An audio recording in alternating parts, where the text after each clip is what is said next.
I realized there are unique, outrageous acts of love that can be committed by me and me alone, and that is the unique purpose, obligation, joy, and responsibility. It's my ability to respond to reality. That's my outrageous act of love. A planetary awakening in love through a unique self-symphony. What a privilege it is to be part of this global community.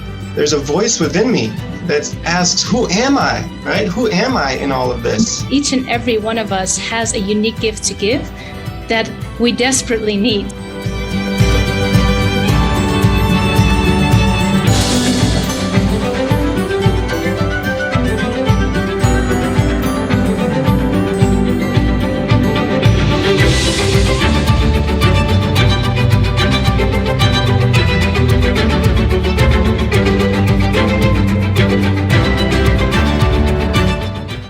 Welcome to the heart of the revolution, everyone.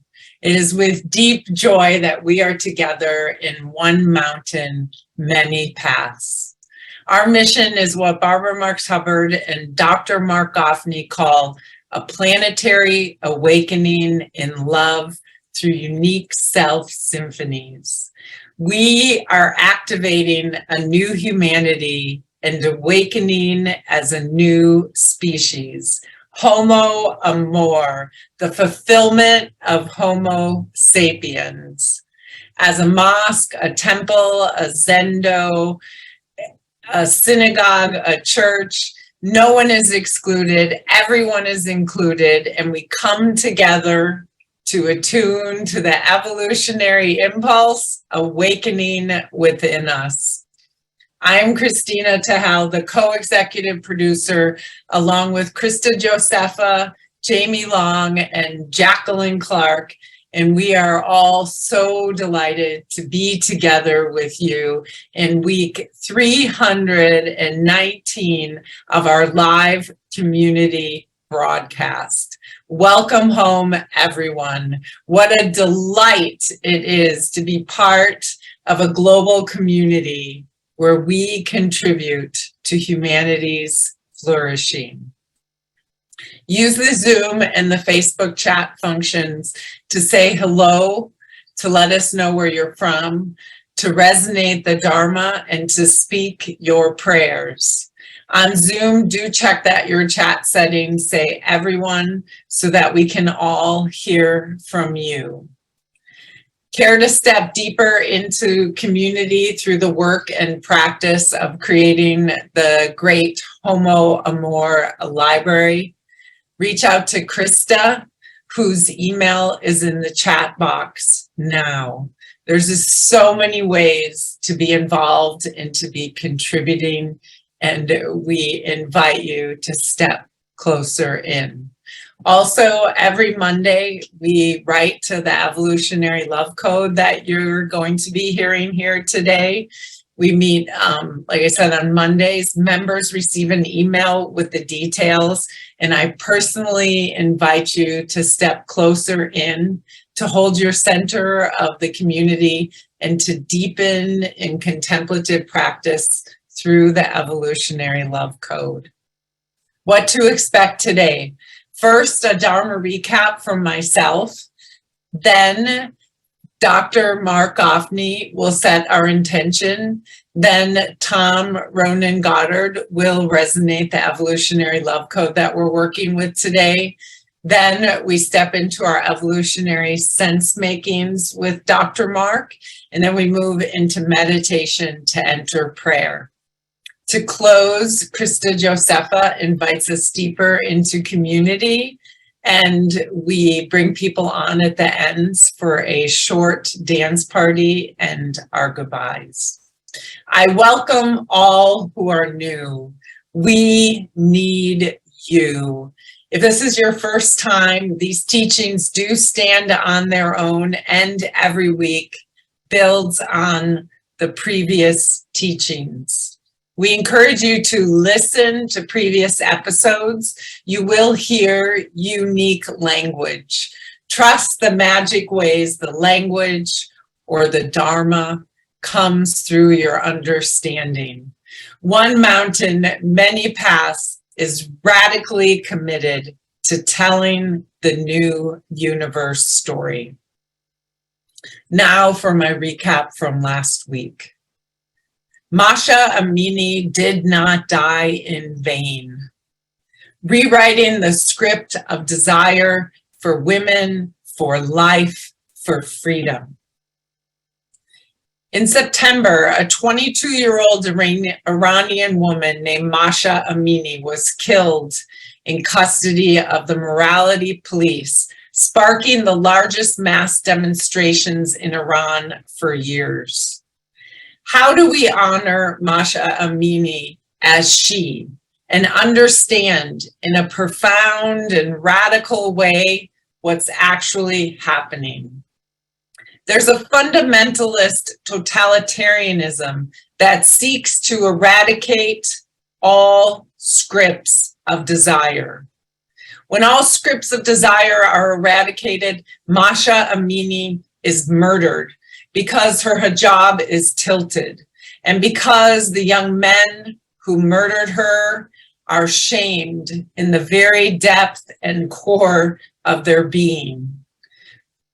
We shine the light of first principles and first values, of the new story of value, of cosmoerotic humanism on this moment to participate directly in the evolution of the source code, the evolution of consciousness and culture. Masha Amini gave her life as she. The murder of Eros underlies the murder of Masha Amini in Iran. All ethical breakdown derives ultimately from the prior breakdown of Eros itself.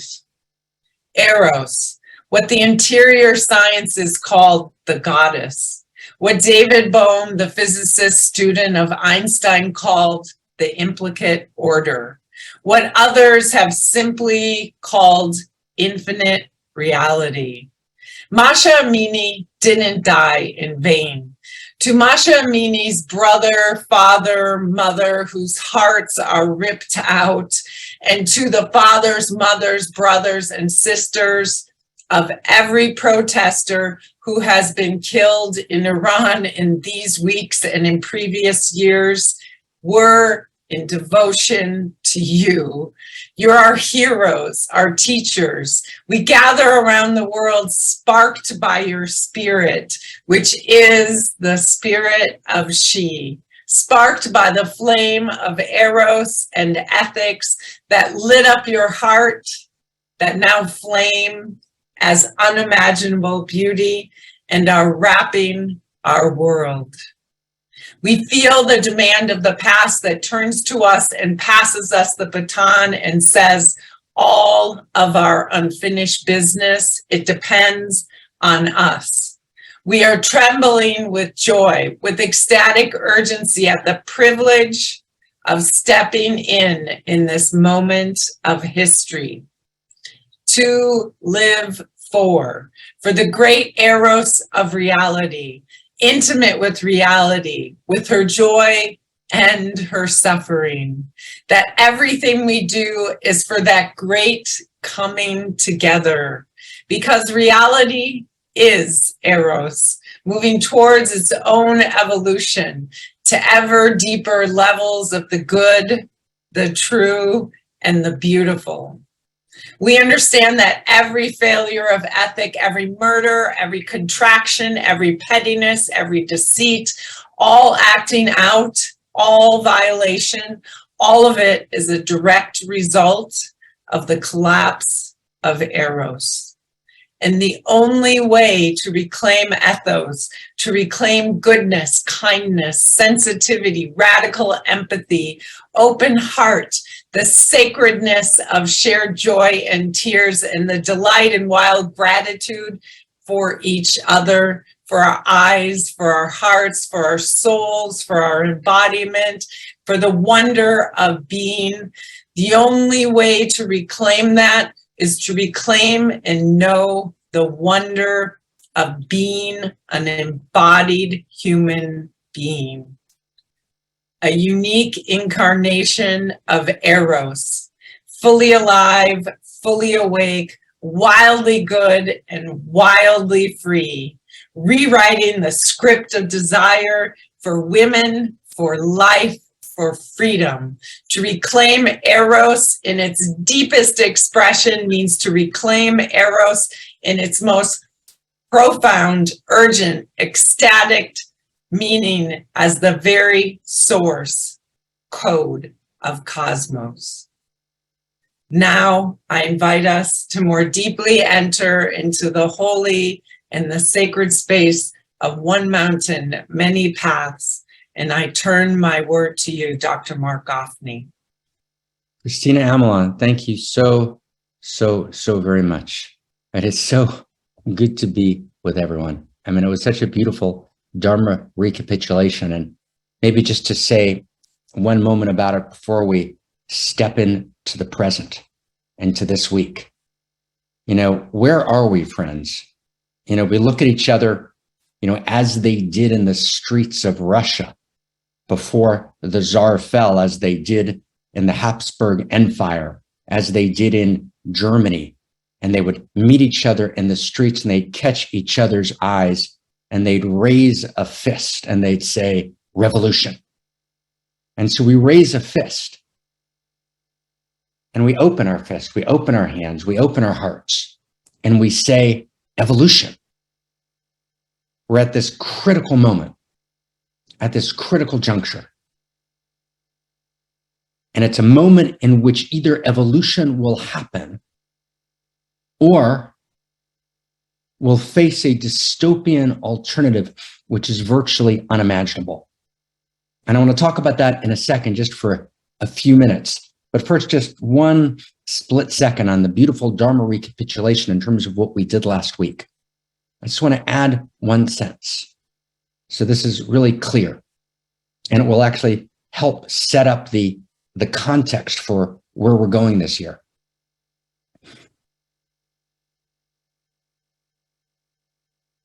Both fundamentalism on the one hand and a broken liberal order on the other seek to rewrite the script of desire. And one of the things that I've tried to talk about in the last 20 years, since a book called Mystery of Love in 2002, is being able to access the script of your own unique desire. Fundamentalism splits off that script of desire, or even views that script of desire as being demonic, and not in a good way. But paradoxically, the pornographic universe also hijacks the scripts of desire. The pornographic universe is also desire written for you, and not even by a group of vaudeville pornographers who are the kind of people who wrote pornography in the 40s and 50s and 60s and into the 70s. But now scripts of desire are written by algorithmic machine intelligence, which decides which scripts receive the most hits and what you watched and how long your attention was in a particular moment of the pornographic universe, and then feeds you new invitations down that rabbit hole, which is not your desire.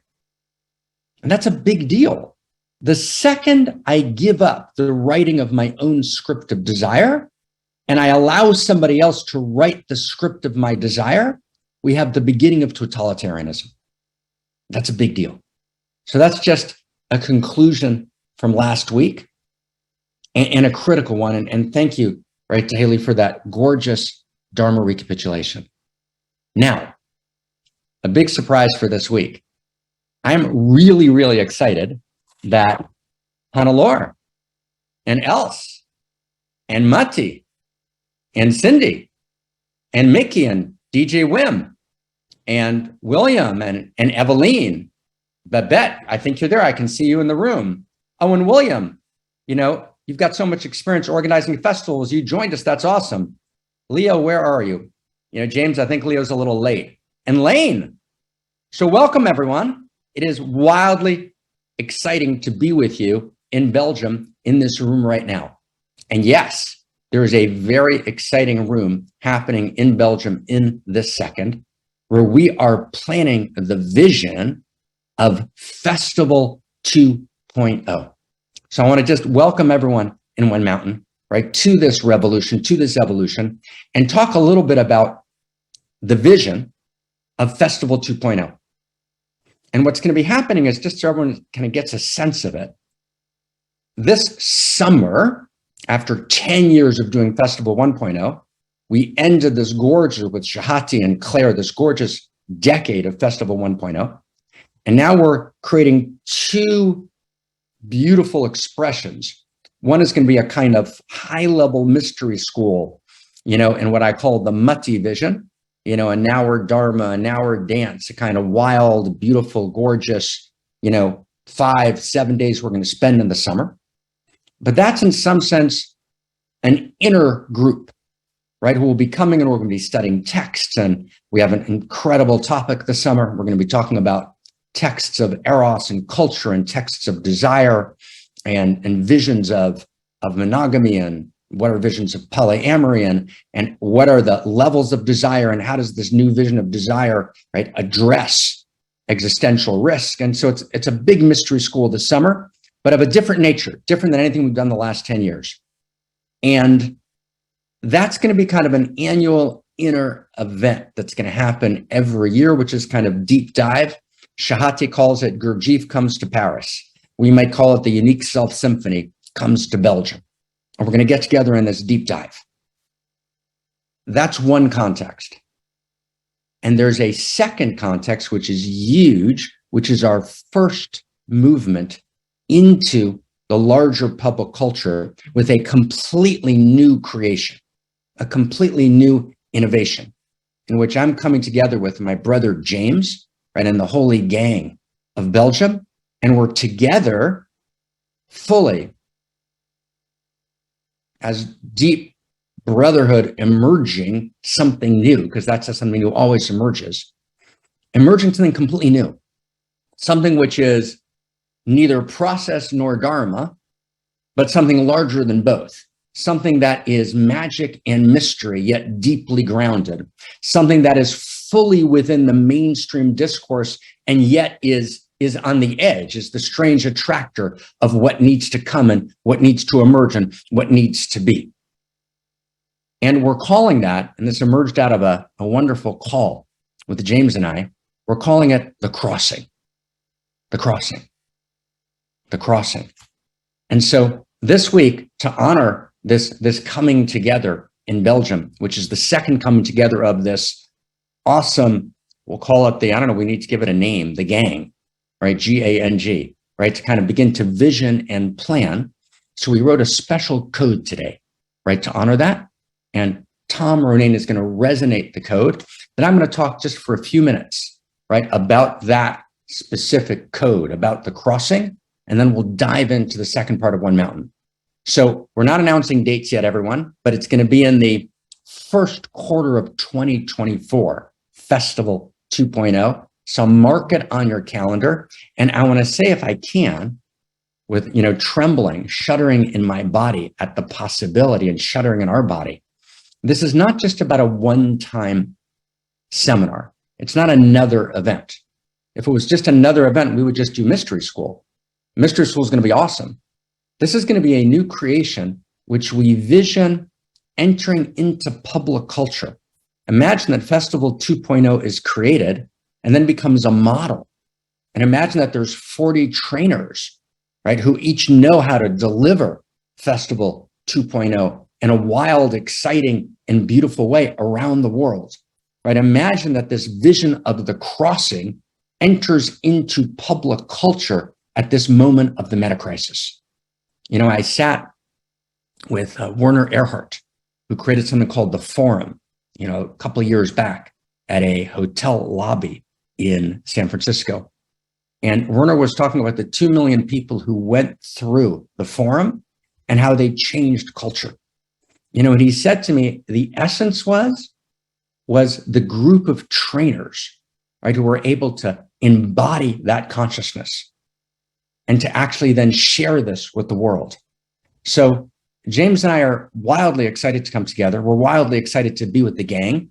And in the end, it's going to be about the group of trainers who embody this vision, right, and become it and are able to deliver it each through their own unique self-expression around the world. And if we really get that possibility, right, that, oh my God, we have this youthful glint in our eye of Peter Pan, and yet, we have this incredible gravitas that being at this moment, this time between worlds and this time between stories, able to download, to offer into a public culture that's desperately in need of a source code evolution in order to avoid collapse, right? To offer something precious beyond imagination. So what a moment this is. So to honor this great gathering, we wrote a special code today, actually just a few minutes ago, and we're wildly excited to have Tom Goddard, my dear friend, resonate the code for us. And then we'll spend just 6 or 7 minutes just kind of unpacking, talking about it before we take the next step. So welcome, everyone. Welcome, Holy Gang Festival 2.0. Tom, let's offer for the first time the special code on the crossing. Thank you, brother. Thank you, Mark. It's a delight to be with you and with all of you around the world. And here is today's evolutionary love code. We are at the time of the crossing. The time of the crossing is a time between worlds and a time between stories. Unlike any time we have ever been in before, the crossing is a pivotal point in history. Unlike any time we have ever been in before. The crossing takes place as we are poised between utopia and dystopia. It's the moment that Abraham stood in when he heard the call to cross to the other side. It's the moment that the slaves stood in when they needed to decide whether to return to Egypt or to cross the Red Sea to the other side. This is the great moment of the crossing. All the wisdom traditions in the world, pre-modern, modern, and postmodern, knew that this moment would come. We are at a phase transition, which will either mean the collapse of human history or the birth of the most beautiful world we can imagine. We will either birth a new human and a new humanity. Homo Sapiens will fulfill itself and become Homo Amor, or we will experience collapse, stagnation, or extinction. This is the moment where every human being and humanity as a whole is asked one question. Am I ready? Am I willing to play a larger game, to participate in the evolution of love? Am I willing to be the new human and the new humanity? Am I willing to stand for all of the past and all of the present and all of the unborn in the future and cross over from Homo Sapiens into Homo Amor and birth the most good, true, and beautiful world that we all know is possible? And with that, I turn it back to you, Dr. Mark. I mean, what a beautiful code.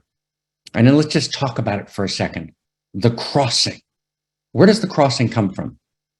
The crossing actually comes from one of the great epic moments in history, right? That precedes this moment, but's deeply related to it, in which Ibrahim, who births Islam and who births Hebrew wisdom and who births Christ consciousness, the three great traditions of monotheism, is actually before this pivotal moment. And he has to make a decision. Who's he going to be? And in the language of the text, the entire world, the mainstream, is on one side, me'ever echad, and the word Hebrew, ivri, means side. The whole world is on one side, and yet there are those who can see around the corner. There are those who can feel possibility. There are those who actually understand in their bodies that evolution is the possibility of possibility, and they see another way, they see a better way. They see an evolution of value. They see the human being transforming to something more noble, more good, more beautiful, more alive than anyone at that time dreamed was possible. And Abraham crosses to the other side. Literally, he crosses from one side of the Euphrates River to the other side. Then the language of the interior science is, that's the moment of the crossing. And actually, and stay close, friends, every wisdom tradition, whether pre-modern, traditional, or modern, or postmodern, actually understood that we're going to come towards a crossing moment. And a crossing moment, just so you can get a sense of it, a feel for it, it's not something we're making up. It's not something we're contriving.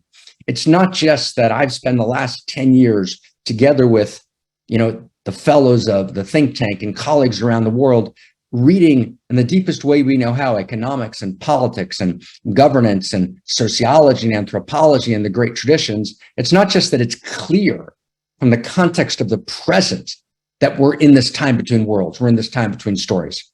It's not just clear that it's not going to just return to normal, that actually the system is not too big to fail, that actually we are poised before either stagnation, collapse, or extinction in a very real way, that those are actually real. It's not just that, and we've talked about that in depth in the past. It's that if you actually look at the deep structural intuitions of history, there was this deep understanding that humanity is not just going to go on. That if humanity just goes on, humanity will implode upon itself. All civilizations have fallen. All great civilizations, every single one has fallen. We haven't solved any of the core issues that caused the fall of all the great civilizations. And Joseph Tainter, in his book on the rise and fall of great civilizations, talks about this in some depth, and it's worth reading. But today, we have a global civilization with exponential technologies available to rogue actors. And so the thought that this global civilization will survive when we haven't solved any of the generator functions that caused the failure of all the other previous generations simply makes no sense. It's actually not what's going to happen. But here's the gorgeousness of it. This is not a surprise. This is actually built into the very structure of reality. And it's why the ancient traditions saw that there were two possibilities. And in their language, which is not our language, it's not the language of Festival 2.0. We're not going to use this language in public. We're sharing here in a private sharing.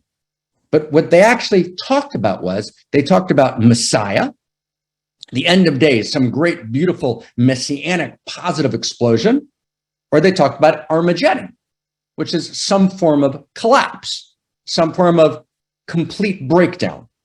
So they actually understood in every single great wisdom tradition had its version of a breakdown or a breakthrough story.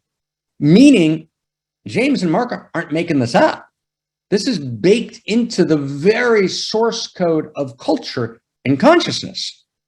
Now, the words that we're going to give to this at this pivoting point in history, the words are existential risk, catastrophic risk, breakdown, or the emergence of a new human and a new humanity, breakthrough. Wow. So all of a sudden you begin to understand that the old language of Messiah, which was often xenophobic and homophobic and was all about one religion, and it was about a kind of obedience and a kind of giving up of self. So no, we're not having that conversation. But the intuition that actually a new human and a new humanity will be birthed, that was real. That was important. We call that new human and that new humanity Homo Amor. The fulfillment of Homo Sapien and Homo Amor, the emergence of a new human and a new humanity, which lives within the context of a universal grammar of value, a universal grammar of value as a context for our diversity. That is the great invitation. Every single dimension of collapse, every generator function of existential risk, in the end, as we've talked about in great length at the festivals for the last 10 years, is rooted in a global intimacy disorder. And to heal the global intimacy disorder, we need to actually emerge a new level of intimacy. And a new level of intimacy, just check between any two people in a couple, in a friendship, or whatever kind of couple it is. When there's a collapse in intimacy, you need to generate a new order of intimacy. And a new order of intimacy means that there's a new self, there's a new identity, there's a deeper part of me that I'm willing to put on the table. I've got to actually transform in order to transform the intimacy. So we're at this moment which Homo sapien has come to the end of his or her possibility. And Homo sapien, in her glory, has generated all the great dignities of modernity. But in her pathologies, she's generated the cultural pathologies, which are what Habermas called the disasters of modernity. And all of our progress has brought us literally to the precipice. And at this precipice, we have a choice. We collapse, or we understand the crossing, that we can actually cross over to the other side. We can actually become the new human, and we can become the new humanity. Homo sapien can become Homo Amor. But it's not that we're going to preach it to the world. We don't preach. We be. We're going to be Homo Amor. We're going to become ourselves Homo Amor. We're going to embody this new consciousness. We're going to try and identify and understand what are the qualities of Homo Amor. What does it feel like to be Homo Amor? What are the economics of Homo Amor? What are the relationships of Homo Amor? How does Homo Amor play in politics? How does Homo Amor play in business? How does Homo Amor play in every dimension of reality? So we're not just going to write a great library together. We're going to be a great library. We're going to be Homo Amor.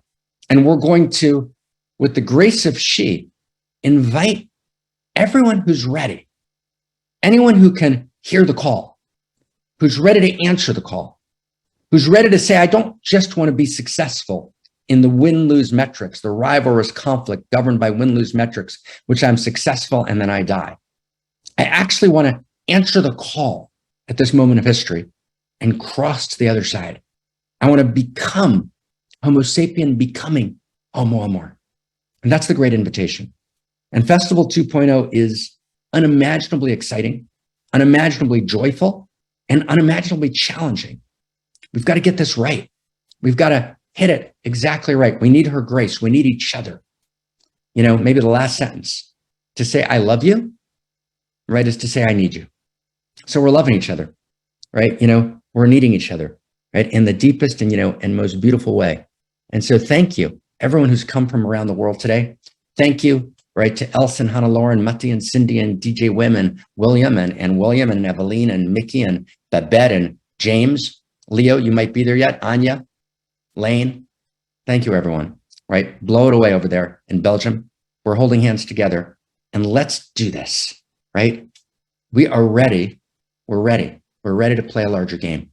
We're ready, quite literally, to participate in the evolution of love. Wow. So that's our first step, everyone. That's our first step. Let's just kind of feel that and hold that and be that and just full joy in it. So who hears this? I just want to check in the chat box for a second. Who can hear this? Are we in?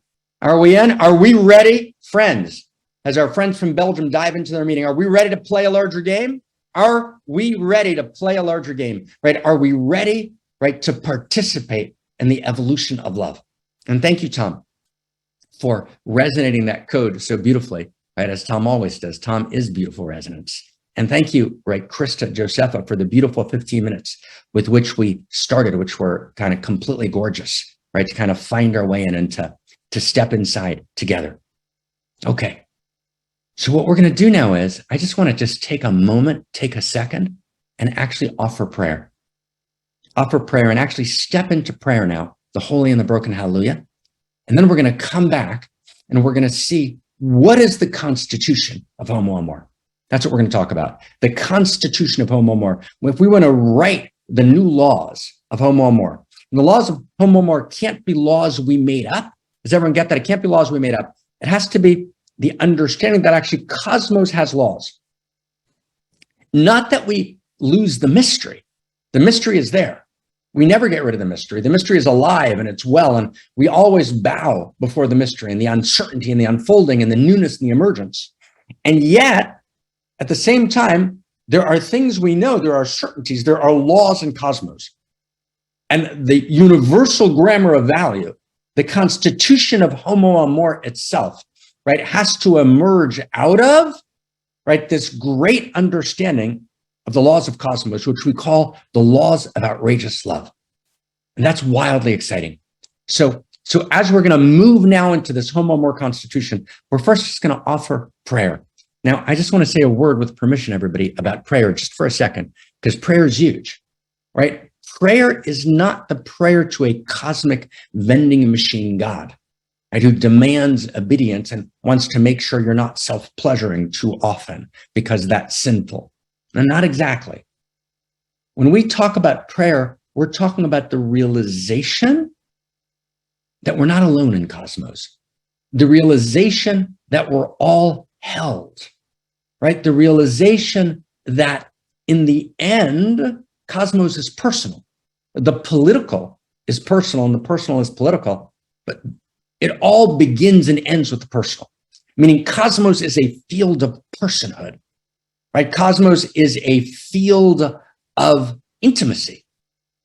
And what the great traditions called God and identified as the infinity of power, which is outside the cosmos, was actually just part of the story, right? That infinite power, that God power, that infinite divinity, both holds cosmos and is cosmos. Both holds us and is us, is not only the infinity of power, but the infinity of intimacy that knows our name.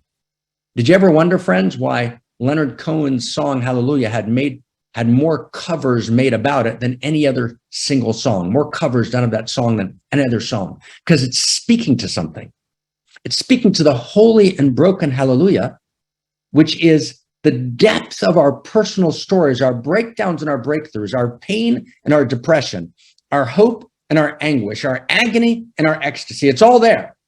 But that holy and broken hallelujah is not irrelevant. It's not that we live it alone. It's not that we're lost in lives of quiet desperation. It's that personal story is chapter and verse in the universe, a love story. That personal story is encrypted in the heart, mind, body of reality.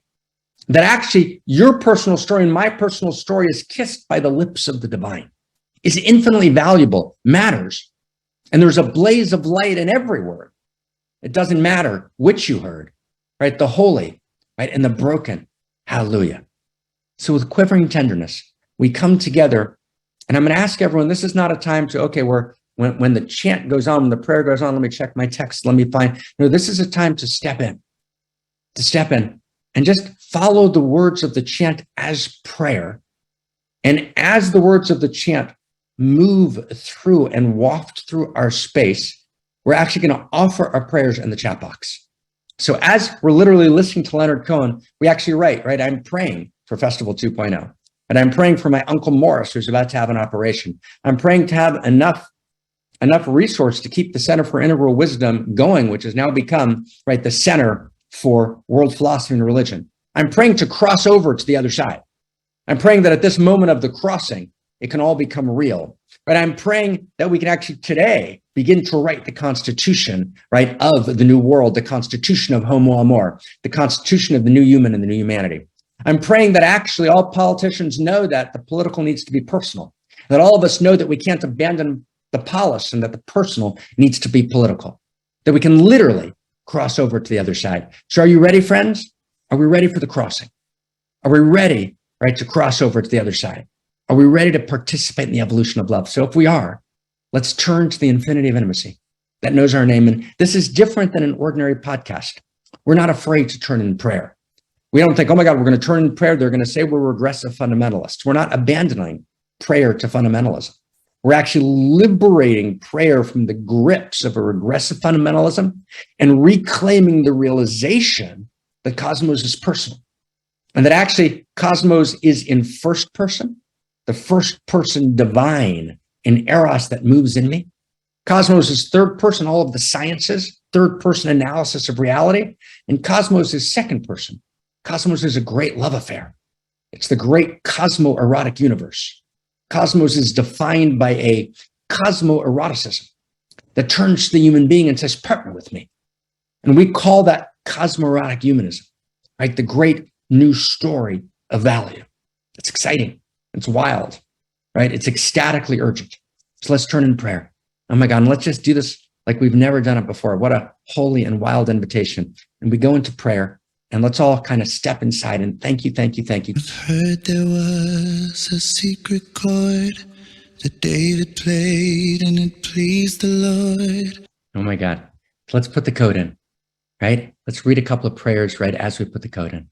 Okay. Tom, I pray that we may all choose to open in each moment, emerging as the new human, right? Oh my God. Robin, I pray to receive and offer crystal clarity and breath of love that comes from her and him, right? Always direct transmission. Becca, I pray for our communities around the world to vibrate with Homo Amor, recognizing that we are all relations of being, right? Yes. Margie, I pray my tears are not in vain, right? Simone, I pray for the outrageous pain not to be in vain. Jenna, we're allowing our highest erotic destiny to unfold on earth. Lynn, hallelujah. Rudd, it's good to see you, man. I pray that I know how to be a Homo Amor, right? Hallelujah. Viva, Jenna, we are all safe and secure as we love more outrageously. Jacqueline, I pray for us all to step fully into our place, into this unique self-symphony that we become, we be the new human and new humanity. Suzette, I pray that people closest to me and those farthest away grasp the beauty and the urgency, right, of this Dharma we're doing here together as a planetary awakening in love through unique self-symphonies, right? Claire, I pray for our collective crossing, right, on the side of her truth, beauty, desire, and outrageous love, right? Can you feel that, everybody? Carol, I'm praying that we all cross over to the other side, right? Always has been. We know, really know, to the love is to see one another, to feel the joy of being able to know one another, right? Medea, right? And Jenna and Gija, right? Gia, right? I'm working on that, right? Jacqueline, Rob, right? Margie, right? We come together. Jamie, right? Shahati, right? Kirsten Zohar, right? We come together. John, Denver, right? Myra, and Angus, right? And we cross to the other side. We cross to the other side. Oh my God. Oh my God. So friends, I want to go one more step and let's look at that code one more time that Tom resonated so beautifully. And let's take it step by step. And I see if we can actually read it together today and actually feel this. And then next week, we'll literally write the new Constitution. Okay, so let's take a look. We're at a time of the crossing. We're at a time of the crossing, and I want to today, if we can, just to feel that. Where and what would that mean for me personally? Because of the personal is political. So next week, we're going to unfold the 10 laws of outrageous love, the Constitution, right, of Homo Amor. This week, I want to enter it, if we can, personally. Right? Not in the kind of classical podcast way, but with a series of inquiry questions. So the code begins, we're at the time of the crossing. The time of the crossing is a time between worlds and a time between stories. And what we wrote every week, what we said to each other every week in our mailing this week, we said is the personal is political and the political is personal. So I want to ask, if I can, a personal question to myself and to all of us here. What is the personal crossing at this moment in your life? And that's the question. And how is that personal crossing part of you becoming Homo Amor? Right? What is the personal crossing? Does everyone understand the question? That at this moment in my life, there's a personal crossing. There's something I need to reach for. There's something I need to give up. There's a new wisdom. There's a new maturity. There's a new eros that I need to step into. There's a crossing. And so what is the crossing? What is the pivoting point, right, in your life at this moment? But think about it. And again, let's take this slow. Remember about 2 weeks ago, I think exactly 2 weeks ago, we did the 9 stations of human identity, the 9 transformations of human identity. So when we ask, what is the crossing? Don't answer just as a separate self, right? Don't answer just as a skin encapsulated ego, right? Or an ego self. We got to answer that question as unique self and as evolutionary unique self. And unique self and evolutionary unique self is, I've now realized that I'm part of the field of value. That's true self. After separate self is true self. True self is the field of value, and it's the field of desire, and it's the field of consciousness. And as true self, I realize that the total number of true selves in the world is 1. And that there is, and this is a huge sentence, brothers and sisters, this is a huge sentence for the revolution. It's a huge sentence for Homo Sapien becoming Homo Amor. And the sentence is, there is no local desire.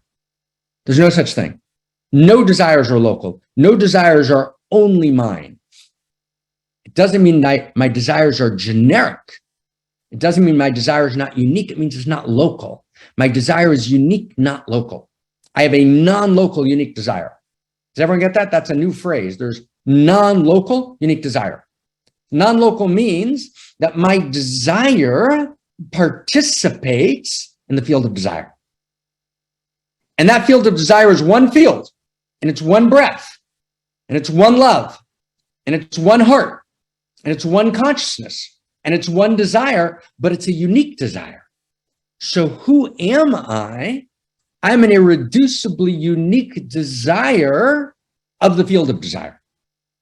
So it's not just my arousal. It's not just my throbbing. It's not just my tumescence, right? It's actually my tumescence, my softness, the spreading of my heart and embodiment, the opening and the throbbing, right, of my desire to love reality, open, thrusting deep into cosmos and penetrating it with the depth of my consciousness and the depth of my being. That's an expression. I'm a unique expression of the larger field. That's my unique desire. I don't allow the scripts of desire to be written for me. That's the beginning of totalitarianism. That's what we talked about at the very beginning of today. When I allow others who seek commodification and short-term profit, others who are misaligned with my own unique self, others who don't recognize me, others, right, who organize algorithmic machine intelligence-driven reality to speak to the lowest common denominator of the human being, others who upgrade algorithms in order to downgrade human beings. And we're living in a world of emergent, upgraded algorithms and downgraded human beings that are unable to access unique desire. No, I've got to access my unique desire. And my crossing, this moment of the crossing, right, is directly related to me accessing my unique desire. So Tom Ronen, who read and resonated beautifully the code, and Krista, right, who so beautifully ushered us into One Mountain, and Kirsten Zohar, who's our editorial, brilliant artistic director and scholar, right, and Kristina Amelon, right, who resonated, right, so beautifully the Dharma recapitulation, right, and Claire Millinaire, who's the head of the Unique Self Institute, and Shahati, right, who's a senior fellow scholar and who created the festival for 10 years, right, and Anya, right, and James and Matti and Else, right, and Dr. Kincaid, right, my co-author, partner, right, and head of the great Eros project and the Outrageous Love project, right, and Jacqueline, right, and Jamie, right, Jacqueline and Jamie are holding us so deeply, right, and Benjamin, right, and Medea, right, and Oriana, who I was madly delighted to talk to this week, right, and Becca and Carol and Angus, right, actually, each one of us right, is an irreducibly unique expression of desire. And as Robin says so beautifully and correctly, accessing unique desire is the antithesis of totalitarianism. That is exactly right. Bingo, home run, top of the ninth, bases loaded. That's exactly right. And the second I allow someone else to write the script of my desire, that is the beginning of totalitarianism. And whether it's fundamentalism, a regressive fundamentalism that's writing the script of my desire with the morality police, or it's a kind of broken liberal order that enacts a pornographic universe, right, that is degraded simply because it's actually hijacking the script of my unique desire. So the crossing, my friends, right, is the place where I enter and learn the signature of my unique desire. And my unique desire is my deepest heart's desire. Does that make sense? Does that make sense, friends? Can you feel when I say make sense, meaning it's sensual, right? Sense making is sensual. You can feel it in your body, heart, mind. Sense making has to be sensual. When I say, does that make sense? I mean, can you feel it in your body, in your heart, in your mind, right? Can you feel it sensually? When you know something's true, you know it because it's carnal knowledge, because you can feel it. I can feel it in my body, in my heart, in my mind. So at this time of the crossing, I need to access my unique, deepest heart's desire. And my heart's desire is the desire of my heart, my soul, my psyche, my body. And I need to write the great epic drama of my desire. And my desire is non-local. So my desire is not just for me, but it's also not just for me and my immediate family, no matter how beautiful they are or how broken they are, or how much they exhaust me and how much they take from me. That's important. I think immediate family is important. I have a great service there. Biology is not an accident. But actually, I can't serve my immediate family unless I'm serving the larger whole. I need to know, right, am I taking my seat at the table? Am I resting in my second innocence? Am I living the full joy of my being and becoming? And from that place where I'm actually in my unique desire, in my deepest heart's desire, when I'm giving my gift in my unique circle of intimacy and influence, when I'm writing my unique letter in the cosmic scroll, from that place, I can be an incredible father. I can be an incredible brother, an incredible son, an incredible sister, an incredible friend, and an incredible beloved in all shapes and all sizes and all forms of all kinds. So my friends, the question I want to tenderly, with so much mad respect, right? And I hope you feel just the depth of the love and the depth of the respect, right? What is your moment of crossing? Because the personal is political, the political is personal. What's your crossing? How are you going to cross the other side? And to cross the other side takes something. It takes audacity and it takes humility. And humility and audacity are the same thing. It's the realization that it's moving through me. And we are friends, unlike at any time we've ever been in before. That's our code today. The crossing, this moment of the crossing is a pivoting point in your history and my history. And it's a pivoting point in world history. And this crossing takes place, as Tom resonated, as we are quite literally poised between utopia and dystopia. So imagine, friends, that you are Abraham. And you're hearing the call. And the call says, Lech lecha, go forth from the land. Go forth from your father and mother's house, meaning leave the old traumas behind. Leave the old story behind. We know we were all traumatized. We were all traumatized in different ways. And as Anna Karenina opens that great Russian, right, novel, right, we all suffer uniquely and we all suffer differently. But we suffer trauma, right? I've suffered enormous trauma in my life, unimaginable. And yet I've got to not live in that. I've got to actually hold it and do what I can to heal it and step into tomorrow. And you can only recover from trauma when you stop working, right, and living in the recursive loop of the memory of yesterday, and you allow yourself to be pulled by the strange attractor of the memory of the future. So classical psychological work is important, but it obsesses with the past. It allows itself, the psychological self, to be hijacked by the past. When I'm hijacked by the past, when I review my work of recovery as recovering the memories of the past, then I can never actually live in the present or access the future. To recover is to recover a memory of the future. And the memory of the future is recovered by one organ of the human body, heart, soul, which is the organ of desire. Desire, by its very nature, reaches for the future. Homo desirous. We are human beings who desire. We are Homo prospectus. We are prospecting, right, for the goals, right, for the vision, for the shimmering invitation of a new future, which is my teacher, Nachman of Breslov, was one of the, great inspirations for Franz Kafka. Said, 3 words in Aramaic that when you get up in the morning, the very first act you do as Homo Amor, he called it Zichron Alma Da'ati. You remember the future. Wow, we become intimate, not just with the past, not just with the split off parts of ourself, which we have to become intimate with because the political is personal. We become intimate with the split off parts of you, and we return the parts of you that you're missing to yourself.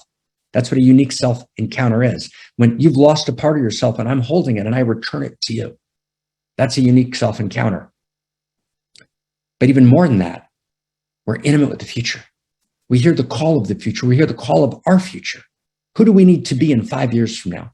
Are we going to keep in the fashion of Groundhog's Day, that movie? Are we going to keep repeating the same day again and again, which is what most of us do most of the time? Most people over most of the world, most of the time, keep living the same day again and again?